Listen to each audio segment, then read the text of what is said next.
고린도전서 16장 1절에서 12절 말씀 한 절씩 교독하겠습니다.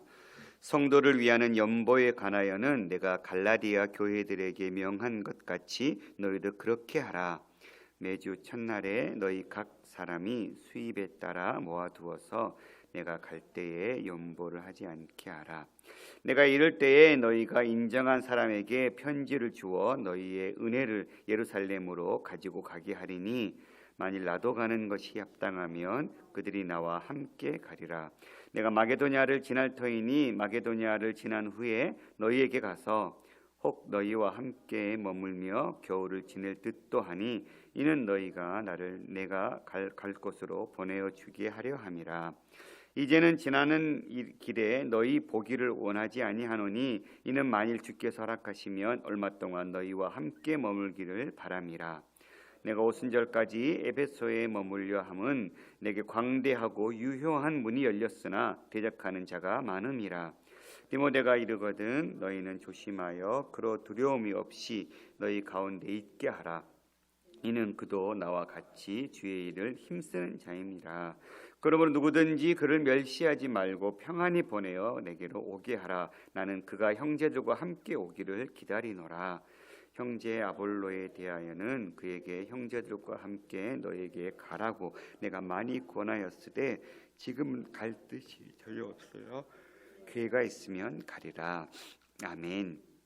오늘 이제 16장은 크게 두 부분으로 나눌 수 있습니다. 오늘 본문인 헌금 모금에 관련된 것과 또 바울과 그의 동역자들의 여행에 관련된 언급을 하고 있는 12절까지이고요. 두 번째 부분은 몇 가지 주요한 중심사항, 관심사항들을 한 번 더 당부하는 13장부터 13절부터 마지막 24절까지의 이야기입니다. 오늘 특별히 4절까지는 예루살렘 교회를 위한 헌금에 대한 문제를 바울이 이야기하고 있습니다. 성도를 위하는 연보에 관하여는 아마도 이 뭐뭐에 관하여는 이라고 얘기하고 있는 이 페리데라는 이 문장은 세 사람의 고린도 교회 그 대표자들이 그들의 고린도 교회 문제들을 가지고 그 질문지에 대한 답으로 알려줄 때 쓰는 형식이었거든요. 그러니까 아마도 고린도 교회 성도들은 바울이 특별히 갈라디아 교회 등 바울이 세운 여러 이방 교회들이 예루살렘 교회를 위해서 헌금한다는 소식을 들었던 것 같아요. 그러니까 우리는 그럼 어떻게 해야 됩니까? 라는 질문에 대해서 지금 바울이 답을 해주고 있는 그런 부분입니다. 특별히 고린도 교회의 질문에 관련해서 그는 갈라디아 교회들에게 명한 것 같이 그렇게 해달라라고 이야기하고 있습니다. 특별히 이 헌금은 고린도 교회만 특별히 부탁한 것이 아니라 갈라디아 교회들을 포함해서 여러 교회들에게 동일하게 부탁한 것이었음을 밝히고 있는 것이지요. 모금의 방법은 매주 첫날에 너희 각 사람이 수입에 따라 모아두어서 내가 갈 때에 연보를 하지 않게 하라. 그러니까 매 주일 첫날은 안식 후 다음 날이죠. 그래서 주일이 되는 것이고 그 주일에 예배하기에 모일 때 너희 각 사람이 수입에 따라 모아두어서 그러니까 각 사람 모든 공동체 한 사람 한 사람이 자기의 형편에 따라 각 사람이 수입에 따라서 그랬으니까요. 그리고 미리 모아달라. 그러니까 내가 방문했을 때 급작스럽게 연보하지 않도록 매 주일 첫날 내가 모였을 때 각자가 각자의 형편에 따라 모아두라. 이게 연보의 방식이었습니다. 왜 이렇게 예루살렘에 있는 그리스도인들이 이 빈곤으로 이 고난을 겪고 있었고 정확한 이유는 알려있지 않지만 사도행전 11장에 보면 28장 29절에 언급되어 있는 것 같이 일종의 아마 기근과 밀접한 관련이 있었던 것 같아요. 그래서 그때에는 안디옥에 있는 많은 신자들이 연보를 걷어가지고 예루살렘 교회에 도와주었습니다. 그 모은 연보를 바울과 바나바가 직접 전달했던 장면이 11장 30절에 나오거든요. 확실히 예루살렘 교회는 여전히 고난 중에 있었고 따라서 바울도 예루살렘 교회에 보낼 헌금을 그가 세운 많은 다른 교회들에게 계속적으로 모을 것을 이야기하고 있는 것입니다. 바울이 왜 이렇게 고린도 교회를 포함해서 자신이 개척한 이방 교회들을 향해서 예루살렘 교회를 돕는 헌금을 하라고 했을까? 로마서 15장 26, 27절에 보면 바울이 3차 전도 여행을 마치고 그동안 마게도냐와 아가야 지방의 이방 교회의 성도들이 예루살렘 교회 성도 중 가난한 자들을 위하여 헌금한 것을 가지고 예루살렘으로 가는 것을 언급하고 있습니다. 저희가 기뻐서 하였거니와 또한 저희는 그들에게 빚진 자니 만일 이방인들이 그들의 신령한 것을 나눠 가졌으면 육신의 것으로 그들을 섬기는 것이 마땅하니라. 그러니까 이방인 교회가 예루살렘 교회로 인해서 영적인 것을 공급받았다라고 하고 있어요. 그러니까 예루살렘 교회에서 시작된 복음으로 인해서 이제는 이방 교회가 그 복음의 은혜를 입었다라는 거예요. 그러니 그 영적인 은혜를 입은 이방 교회가 이제는 예루살렘 교회가 지금 육적으로 여러 가지 기근으로 인해서 어려움 당하고 있을 때 너희가 함께 연보하는 것은 너희가 마땅히 육신의 것으로 그들을 섬길 수 있는 좋은 기회이고, 그렇게 섬김으로 인해서 예루살렘 교회와 이방인 교회가 좋은 관계가 이루어지기를 원한다, 이러한 뜻이었겠죠. 이런 언급을 볼 때 바울은 그동안 자신이 개척한 여러 이방인 교회들에게, 예루살렘의 유대인 성도들에게 영적인 복음의 빚을 지고 있으니까 물질로 그 빚을 갚아야 한다, 이런 것을 강조해 온 것 같아요. 그러나 바울의 입장에서 볼 때 이방인들이 예루살렘 교회의 그 유대인들 출신의 그 성도들을 물질로 돕는 것은 아마 복음의 빚을 갚는 것 이상의 의미가 있을 것 같아요. 첫 번째는 바로 그 예루살렘 본교회와 이방인 교회가 이 일을 인해서 하나가 되는 것, 이것을 아마 원했던 것 같고, 또한 바울이 전한 이신칭의의 복음의 구체적인 실현이었던 것 같아요. 본래 바울이 전파한 이신칭의의 복음은 유대인뿐만이 아니라 모든 이방인에게도 구원하시겠다는 하나님의 언약적인 그 신실성에 근거하고 있었죠. 그러므로 이방의 성도들이 유대인의 성도들을 돕는 헌금은 바울의 이신칭의 복음의 현실적인 구체적인 실현이 되었던 것입니다. 뿐만 아니라 이방인들이 유대인들과 함께 하나님의 백성을 받아들여지는 종말론적인 예언의 성취로 그는 지금 생각하고 있었던 거예요. 그러니까 교회가 하나 될 뿐만 아니라 예수 그리스도를 믿음으로 말미암아 얻어지는 구원, 이 구원에는 헬라인이나 유대인이나 다 열려져 있다고 말씀했던 그 바울의 복음이 지금 실현되고 있는, 구체적으로 지금 표현되고 있는 것을 얘기하고 있는 것이지요. 그런데 이 헌금에 관한 바울의 이와 같은 지침을 고린도 교인들이 즉각적으로 수용하지는 않았던 것 같아요. 고린도 후서 8장 9장에서 다시 바울은 이 연보에 관한 문제를 길게 꺼내고 있거든요. 아마도 고린도 교인들이 마게도니아 성도들처럼 헌금을 다시 정성껏 준비해라, 이런 이야기들을 해요. 그러나 바울이 고린도에서 쓴 이 로마서 15장에서는 마게도냐뿐만 아니라 아가야 사람들도 헌금을 함께 말하고 있는 점을 볼 때는 고린도 교인들이 결국에 가서는 이 마케도냐 교인들처럼 예루살렘 교회를 향한 이 헌금에 적극적으로 동참했음을 알 수 있죠. 그러니까 고린도 전설의 이 연보에 대한 문제를 꺼냈지만 이 연보에 대해서 구체적으로 준비하지 않았던 성도들이 다시 후서의 편지를 통해서 이제는 준비하게 되었고, 나중에 이제 고린도, 이 아가야는 고린도를 큰 지명으로 이야기할 때 불리우는 지명이거든요. 그러니까 아가야도 고린도고 고린도도 고린도, 이게 섞여 있는 것이죠. 그러니까 아가야를 얘기하면 고린도 교회 성도들 이야기하는구나 라고 생각하면 될 때, 이 로마서 15장에서 아가야 사람의 헌금도 포함시키고 있다는 것을 우리가 알 수 있어서 그렇습니다. 결국은 우리 그리스도인들의 헌금은 하나님의 자녀된 은혜에 대한 감사의 표시인 것 같아요. 받은 은혜를 나눌 수 있는, 그리고 동시에 고통받는 이웃과 연대하는 하나님의 뜻에 대한 순종의 의미인 것 같아요. 그러니까 각자가 각자의 형편대로 정한 날에 하나님의 복음과 또 가난한 자들을 위해서 함께 공유할 수 있도록 우리가 연보를 드리는 것은 하나님이 기뻐하시는 일로 주님은 여기고 있다는 것을 알려주고 있습니다. 5절에서 9절은 바울의 여행 일정을 설명해 주고 있네요. 내가 마게도냐를 지날 터이니 마게도냐를 지난 후에 너에게 가서 혹 너희와 함께 머물며 겨울을 지낼 듯도 하니 이는 너희가 나를 내가 갈 곳으로 보내어 주려 하려 함이라. 바울은 고린도 교회 성도들에게 자신의 향후 선교 일정을 지금 밝히고 있는 것입니다. 특별히 고린도에 가면 그곳에서 겨울을 보내는 등 상당 기간을 머물 것, 그리고 그 다음으로 고린도 교회 성도들이 바울의 다음 일정, 여정의 후원자로 세워줄 것을 도움받아 갈 것을 이야기하고 있는 것이지요. 특별히 바울이 머물고 있는 이 에베소에서 고린도로 가는 방법은 해로로 갈 수 있는 방법이 가장 짧은 마주보고 있으니까요. 에게해만 지나가면 되니까 그렇게 갈 수 있는 방법이 있고, 육로로는 드로아를 거쳐서 마케도냐로 지나서 다시 고린도 내려오는 이 방법이 있지요.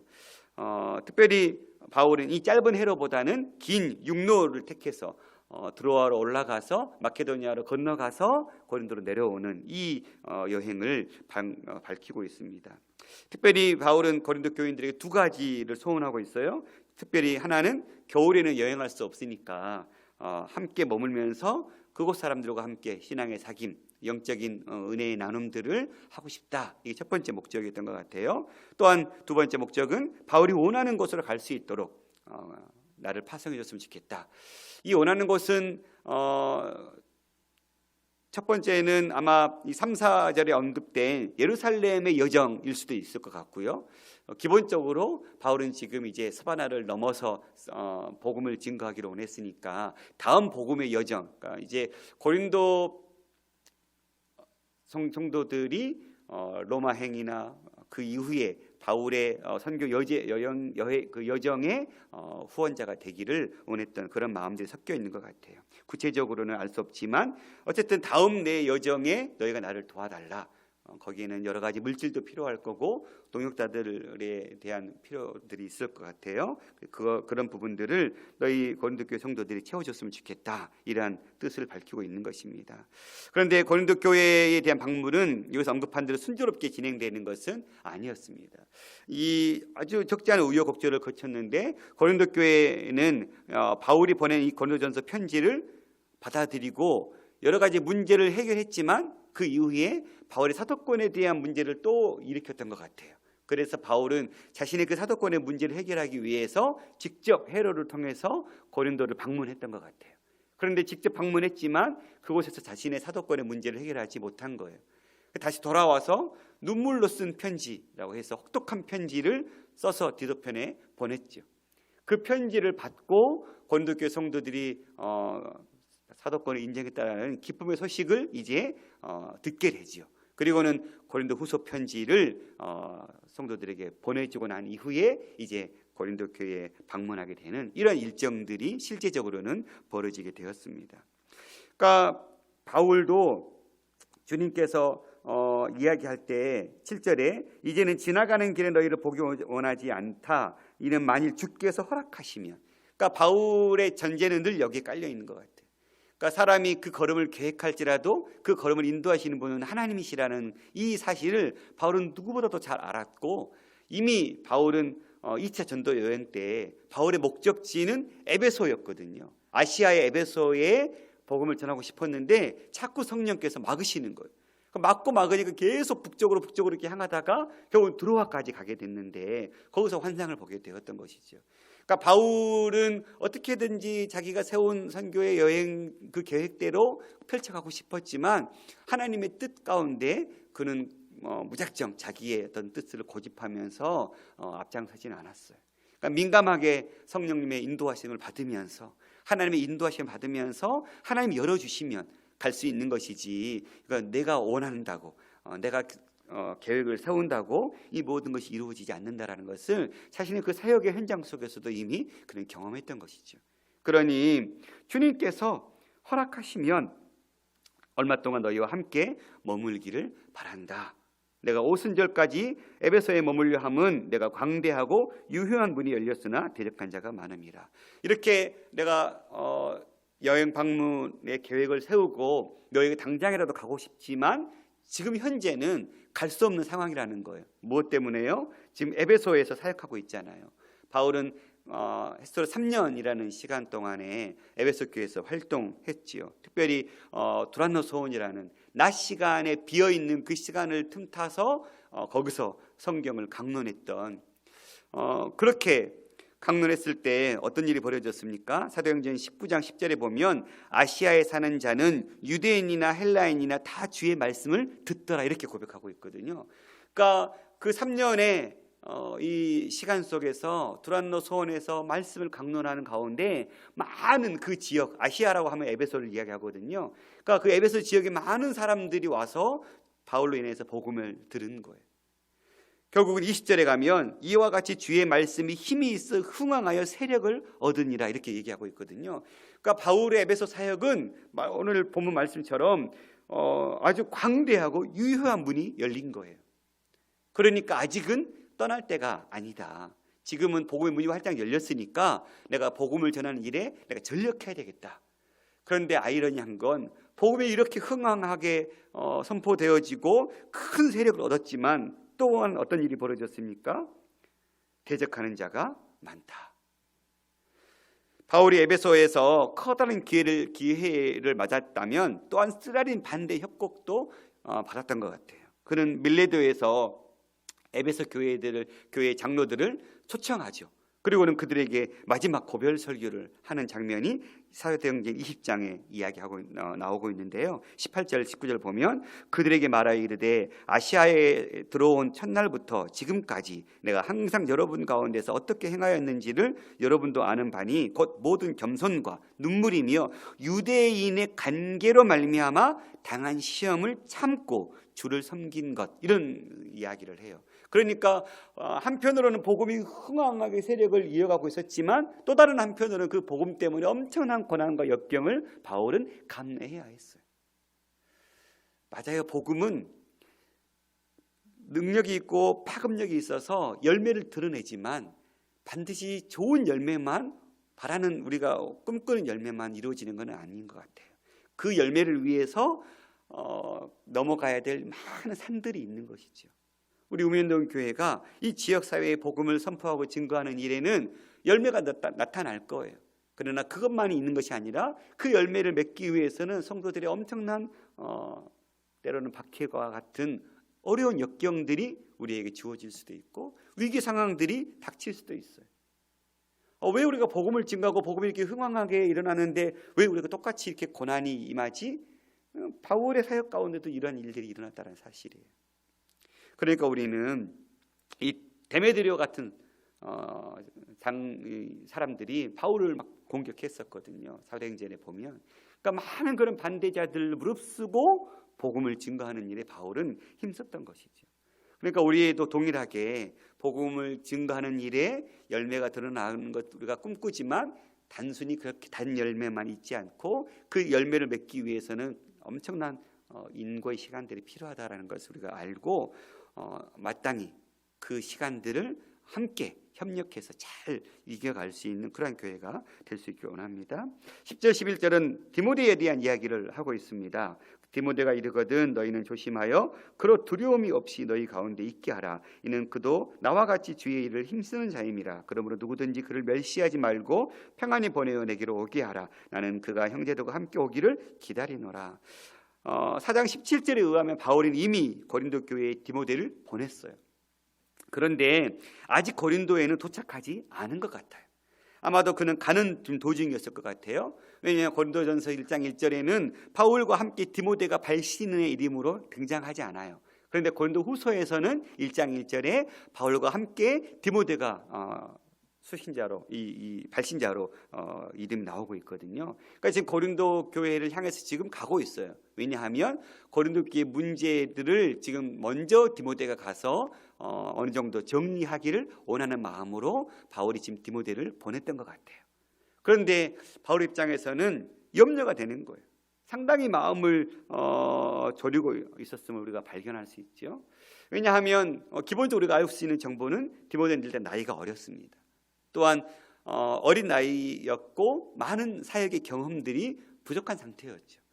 그러니까 그런 어린 자를 먼저 이 고린도 교회를 보냈을 때 그런 고린도 교회 문제들과 그런 사역들을 디모데가 잘 감당할 수 있을까라는 염려가 있었겠죠. 아들과 같은 그를 향한 그 마음, 아버지와 같은 그 바울의 마음에는 그런 염려가 있었기 때문에 고린도 교회 성도들에게 디모데가 오거든 잘 대해달라라고 이야기하고 있습니다. 사도행전 15장 22절에 의하면 디모데와 에라스도가 마게도냐로 떠났다, 이렇게 함께 동행했음을 알 수 있습니다. 특별히 이 말씀을 저는 묵상하면서 개인적으로 굉장히 참 은혜가 됐던 부분은, 제가 이 교회에 13년 전에 오게 되었고 그 어린 30대 초반의 나이에 이렇게 와서 많은 게 부족했을 것 같아요. 지금도 물론 너무 부족하지만 지금의 부족함보다도 더 많은 부족함이 어린 그 전도사 시절에 있었거든요. 그런데 어떻게 23년이라는 시간을 같이 이렇게 활동할 수 있었을까요? 성도님들이 인내해 주신 거예요. 기다려 주신 거예요. 목사님과 많은 동역자들이 저의 부족함을 없이 여기지 않고 이해해주고 기다려주고 성장하기를 응원해줬기 때문에 함께 이렇게 있을 수 있었던 거예요. 지난 주 중에 웩 선교회에서 이렇게 교회 방문을 하러 오셨어요. 7월에 여기 저희 이 공간을 쓸 일이 있으셔가지고 제가 수년 전에 웩의 그 오류 기도회를 찬양 인도를 했던 적이 있었는데 1년 동안 그때 만났던 선교사님이 그날 오신 거예요. 저를 보시더니 깜짝 놀라시는 거예요. 아직까지 여기 있냐고. 그래서 그렇게 됐다고. 정말 제가 그렇게 오랜 시간 동안 있을 수 있었던 하나의 이유는 기다려 주신 거예요. 얼마나 지금도 부족한데 그때는 얼마나 부족했을까. 그때 생각하면 막 등에 땀이 찔찔 흘러요. 정말 어린 더군다나 누구 앞에 이렇게 남 앞에서 말하는 것도 굉장히 저에게는 개인적으로는 큰 숙제거든요. 워낙 성격이 내성적이었고 남에게 내 어떤 주장을 펼치는 것이 너무 어려웠던 사람이라 이렇게 강단 앞에 서서 말씀을 전한다는 것은 저에게는 굉장히 어려운 일이었어요. 지금도 마찬가지고요. 그런데 어떻게 설 수 있었을까요? 기다려 주신 거예요. 너무 감사했어요. 아마 제가 언젠가는 이 교회를 떠날 날이 오겠죠. 그때 저는 아마 마지막 이렇게 말을 할 수 있는 기회가 있다면 이 말이 반드시 나올 수밖에 없을 거예요. 저를 기다려 주신 것, 인내해 주신 것.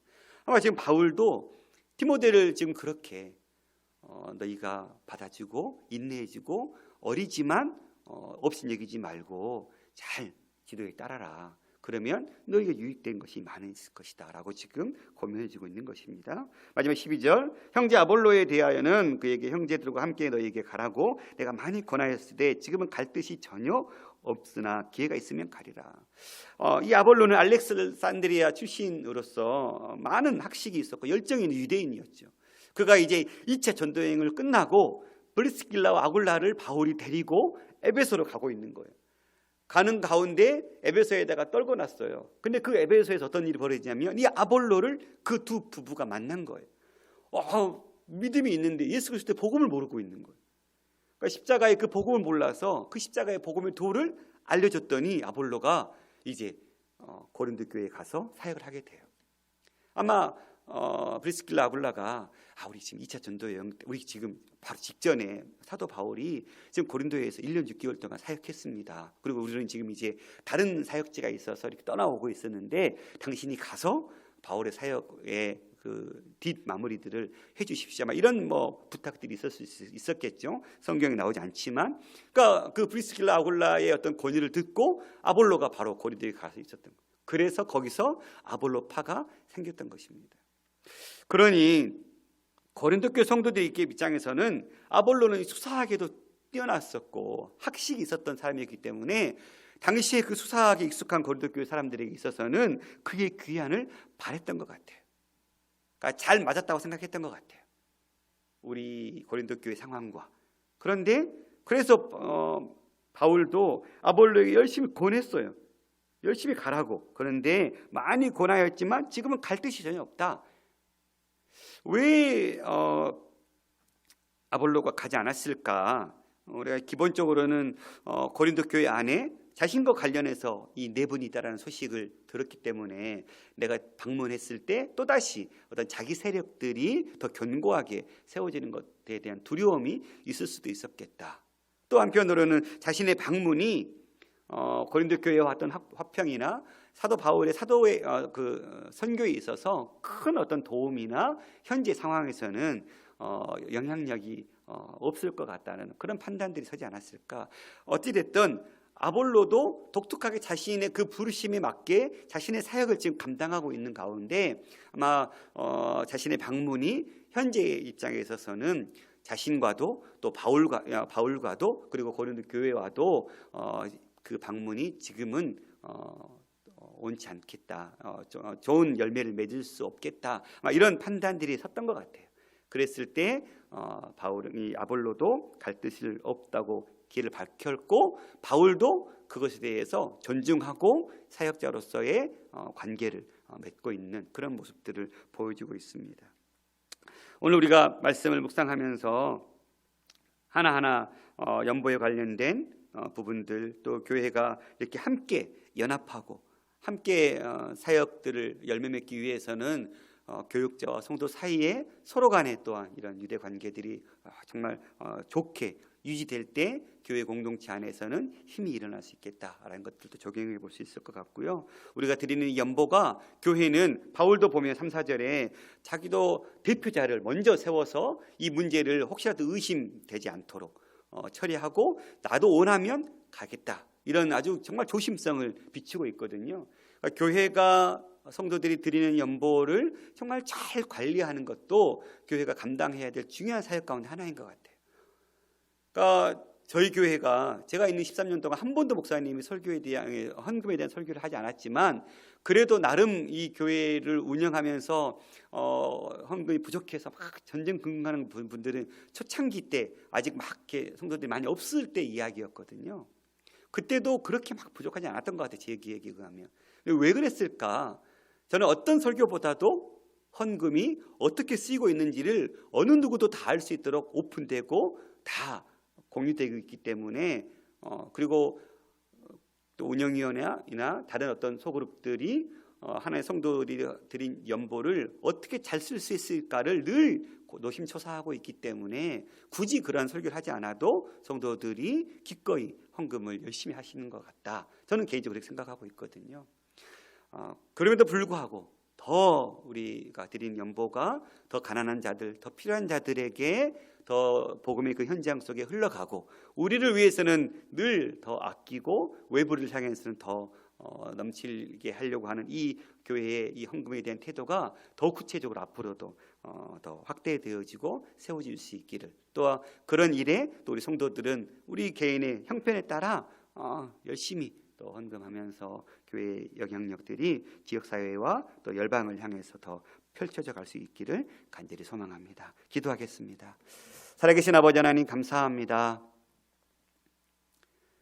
고린도 교회 성도들을 향한 바울의 권면, 마지막 권면들을 그들이 받아들이고 흡수해서 더 큰 사역들을 감당할 수 있는 교회로 바꿔가는 것처럼 우리 우면동 교회도 주님 보시기에 더 기쁨이 넘칠 수 있는 교회, 주님 보시기에 더 큰 사역을 맡겨도 감당할 수 있을 만한 교회로 날마다 성장해 갈 수 있도록 붙잡아 주시옵소서. 말씀을 통해서 영육간에 강건해질 수 있는 공동체, 또 주님 공동체 안에 더 헌금에 대한 깨끗함과 정직함으로 맡겨주신 연보들을 정말 잘 사용할 수 있는, 또 성도들과 교육자 간에 더 좋은 유대관계 속에서 하나님의 교회들을 멋지게 세워갈 수 있는 그러한 교회들로 우리 우면동 교회가 세워져 갈 수 있도록 도우시고, 한국교회가 이러한 일에 부끄럽지 않게 설 수 있도록 하나님께서 은혜를 베풀어 주시옵소서. 모든 말씀 우리 주 예수 그리스도의 이름으로 기도드렸습니다. 아멘. 하늘에 계신 우리 아버지여, 이름이 거룩히 여김을 받으시오며 나라가 임하옵시며 뜻이 하늘에서 이루어진 것 같이 땅에서도 이루어지이다. 오늘 우리에게 일용할 양식을 주옵시고 우리가 우리에게 죄 지은 자를 사해준 것 같이 우리 죄를 사하여 주옵시고 우리를 심에 들게 하지 마옵시고 다만 악에서 구하옵소서. 나라와 권세와 영광이 아버지께 영원히 있사옵나이다. 아멘.